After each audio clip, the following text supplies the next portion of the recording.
Messages to other survivors. What I'd want other women to know going through this is that they're not alone, that some of the process is not good. You know, there are really good supports out there. You just have to look. Trust those around you to help you look. Don't always do the looking yourself. There was several counselors that it wouldn't have taken very long to figure out that they weren't appropriate. And that might have helped me with some heartache. And I would advise them to think twice about reporting it. Because for me, the hardest part was the 2 years post.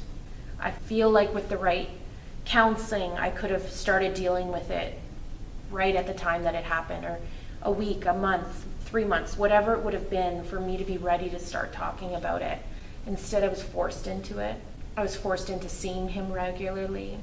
I was forced for him to be a part of my life. His face became a blur. Now his face is ingrained in my head. I've seen him so many times. You know, he would make gestures in the courtroom and no one saw it.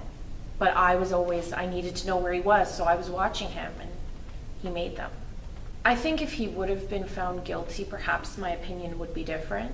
But the court system and the whole trial is so trying. And it's so challenging to sit there on the stand and his lawyer's asking you what position your legs were in when he walked in, what position you were in, what did you say, what did you do, repeating everything that you had said, trying to break apart what you think and what you think you know, and it's so far away from the date that it actually happened. It's bringing it all right back to the surface in front of him. I don't know if I would do it again, even knowing.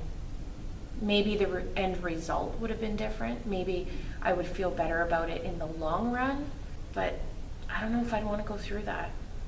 I think for women who can deal with it, get the help you need. And there's lots of good resources out there, but until the court systems change a bit and start accepting and acknowledging that yes, rape does happen. And not just if you're walking down the street and you get, beaten to a pulp. It does happen. My situation was considered date rape. That does happen, and unless that's acknowledged a little bit better, I wouldn't suggest they do it.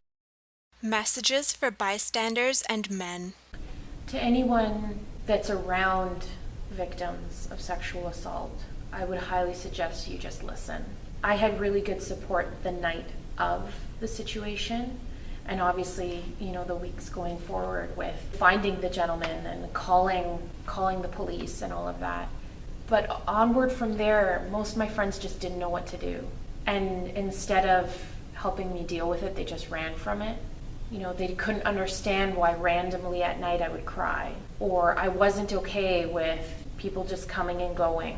And I don't really talk with anyone from that part of my life because of that. We were so different and they couldn't grasp what I was going through, and I wasn't in any place to try to explain it. We just grew apart. Although I know things would be different had this not have happened with our relationships, but just be there, listen, and understand that it's not okay. And a part of me died that night, and I felt that way, and no one really got it. It was okay, it happened, just get over it. It was a couple months ago or whatever. It's something that will change these women forever, and that's okay. Men have always been a big part of my life with regards to relationships. I'm closest with my dad. I have a very good relationship with my uncle, better than any women that I have in my life, although I do have some very good female relationships as well. So I didn't ever blame men. I blamed him. And all I can say is support the women around you. Acknowledge what happens. It's not their fault. And don't treat it like it is. And respect them. Be yourself. You tiptoeing around and not knowing whether you can give them a hug or not just makes it worse. If you would give them a hug before, give them a hug now. Treat them as if they're the same person. And love them. Be respectful of their personal space, but like you would to any woman.